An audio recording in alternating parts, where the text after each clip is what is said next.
दी fantastic four first steps मुकम्मल review Urdu में release की तारीख 25 जुलाई 2025।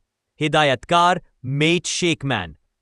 मार्वल सिनेमैटिक यूनिवर्स MCU की एक नई शुरुआत है जो हमें फैंटास्टिक फोर की इब्तिदा और उनके किरदारों की बाहमी जरत से रोशनास करवाती है।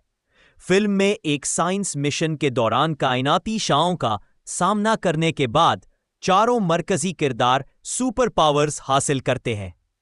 हिदायतकारी और बसरी अंदाज। हिदायतकार मेट शेकमैन ने 1960 की दहाई के रेट्रो फीचरिस्टिक तर्ज को अपनाया है जो फिल्म को एक अलग पहचान देता है। रंगों का इस्तेमाल, सेट डिजाइन और स्पेशल इफेक्ट्स फिल्म को जैक कर्बी के क्लासिक काम से मुतासिर महसूस करवाते हैं। खास तौर पर नेगेटिव जोन का मंजर काबिल तारीफ और दिल दहला देने वाला है। किरदार और अदाकारी। पेड्रो पास्कल ने रेड रिचर्ड्स का किरदार जहानत और संजीदगी के साथ अदा किया है। वनीसा कर्बी बतौर सुपरस्टॉर्म मजबूत और बावकार किरदार निभाती है। जोसेफ कोएन बतौर जॉनी स्टॉर्म फिल्म में तवानाई भरते हैं। को हमदर्दी और गहराई के साथ पेश किया है।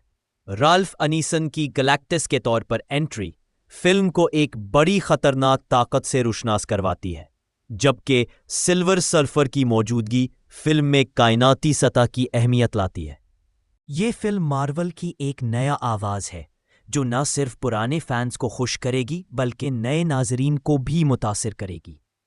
किरदारों की केमिस्ट्री, शानदार बसरी अंदाज और कायनाती प्लॉट इसे MCU की बेहतरीन और मुनफरद फिल्मों में शामिल करते हैं।